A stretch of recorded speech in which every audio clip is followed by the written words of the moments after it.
Hey, what's up, everybody, and welcome back to another episode of 10WT Friday, where every single week we teach you how to form the healthy habits that will transform your body and your life. You see, in order to transform, it follows a very specific framework.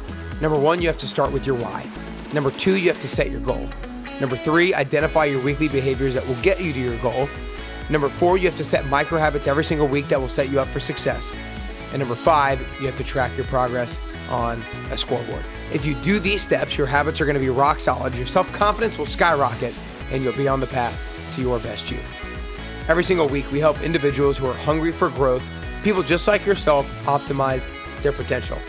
I'm your host, Nick Carrier, and today we're going to be talking about step number one of the 5-step process of the 10-week transformation, and that is build your big. The goal of the Best You podcast is to allow you to feel confident about what you need to do, why you need to do it, and how to do it in order to get closer and closer to your best you.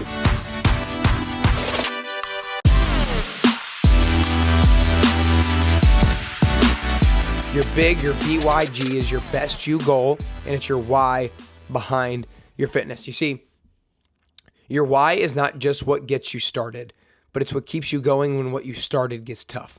You see, everybody, when they start the 10-week transformation, when they click join now and purchase now, they do so for a reason, right? Like there is a motivating reason as to why they clicked start now. And so it got them started.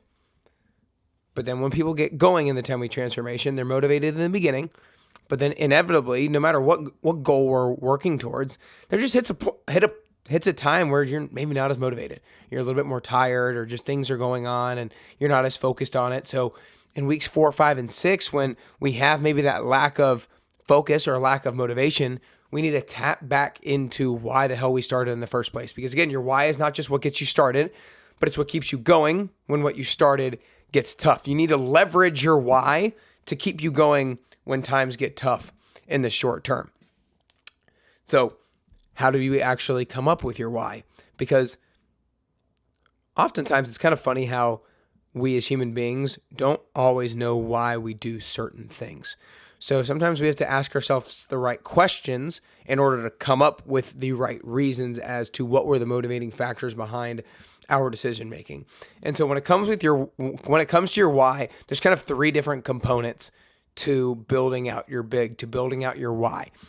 And the first thing to realize is that motivation comes in both directions.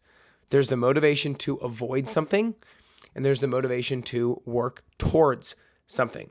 The greatest example to work away from something is to work away from poverty. You know, a lot of you guys have the motivating factor to work because you want to avoid, you're scared of not making enough money and not being able to pay rent, not being able to pay your mortgage, not being able to pay your car payment, not being able to all your monthly expenses, right? And so because of that fear, that can be the thing motivating us to take action. But there's also something that we want to work towards. You know, there's this idea of who we want to become, and there's this vision of kind of who we want to be, and that's something that we work towards. And having the combination of both of those is absolutely critical. You know, if we take a step back and think about it on a large term, on a bigger term perspective, something to work away from and something to work towards. That is literally hell and heaven. That's literally heaven and hell. Heaven is what we want to work towards, and that influences your decision making, right? Like if you're a believer and you believe there's heaven out there, that is going to influence your decision making, and you're going to do certain things because you believe that heaven exists. And vice versa. If you believe hell exists and that's a place that you want to work away from, that's a place that you definitely want to avoid, then your actions are going to reflect that. And so that's the macro level life. We want to work away from hell and we want to work towards heaven. And so how can we boil that down to your health and fitness? What is hell for your health and fitness? What is heaven for your health and fitness? And how do we verbalize that in a few sentences so that we continue to stay motivated? So one thing you can ask yourself is, what do I fear? What do I want to make sure I do not regret when it comes to my health and fitness? Do I fear being overweight? Do I fear not being able to take care of myself as I get older? What are my fears? Do I fear other people judging me because of the way I look? And then on the other side of that, what am I working towards? What does the best version of me actually look like? What is the aspiration that I want to work towards? Do I want to be somebody who is really strong and really confident and really disciplined? And so coming up with a few words around the kind of person that you wish to become is critical, because we don't just work towards a goal because of the results that it gives us. We work towards a goal because of the person that we become in the process and pursuing it. Let me say that again. We don't work towards a goal solely because of the results that we want to achieve. We work towards a goal because of the person that we become in the process in pursuing it. And so we want to know who it is that we want to become. And so we have to define who it is that we want to become as well. So the first thing in your why is, what do you want to avoid? What do you fear? The next thing is, what do you want to work towards? What is your aspiration? What's your vision? And then the third part is, like, why right now? You know, a lot of people are in the 10-week transformation at the time that I'm recording this. They're in it during the holiday season.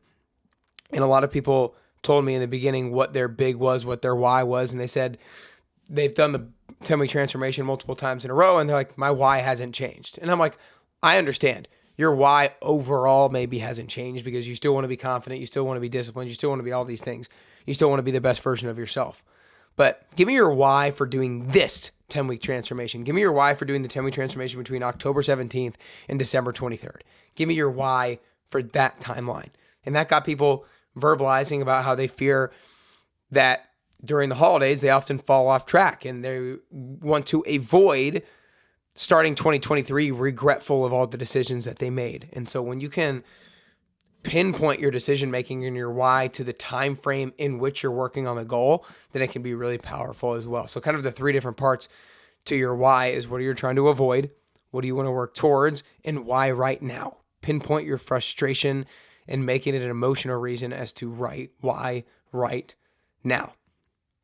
Guys, you won't just achieve your fitness goals because of what you do. You'll also achieve them because of why you do them. And so if you can put down your why in 2 to 4 sentences, I am doing this because I want to avoid blank.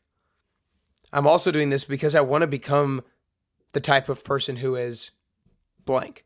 And I'm specifically doing it right now because blank. If you can write down those 3 sentences, then you're going to have a really powerful why that keeps you motivated. That's not just going to be the reason why you start, but it's also going to be the reason why you keep going when what you started gets tough. So again, really quickly, what is it do you want to avoid? What do you want to work towards? And why right now? I hope you guys got something out of this. Your why is a concept that I thought used to be not important. I used to be like, I don't really care about my why. Just give me the action steps, give me the strategy, and let's go. Let's move. It kind of felt like a soft topic. But the more and more goals that I've chased down, I've realized, and it's become super obvious and apparent as to why your why is so important. Because it gets you moving quickly in the right direction. Because if you only know what you want to avoid, it'll get you moving quickly, but not in the right direction. If you only know what you want to work towards, it'll get you moving in the right direction, but not as quickly as possible. So if you know what you want to avoid and where you want to go, it'll get you moving quickly in the right direction. So make sure you guys, whatever goal it is that you're working towards right now, it could be a health and fitness goal, it could be any goal, whatever goal in any other area of my life, I use this same framework and come up with my why and build out my best you goal. So I hope you do the same as well. But make sure you share this episode with a friend or family member who is maybe also working on their health and fitness goals right now, or is working towards any goal right now. This will most certainly help them come up with their why that is powerful, that allows them to keep going when times get tough. So I hope this helps you get closer and closer to your health and fitness goals, and ultimately closer and closer to your best you.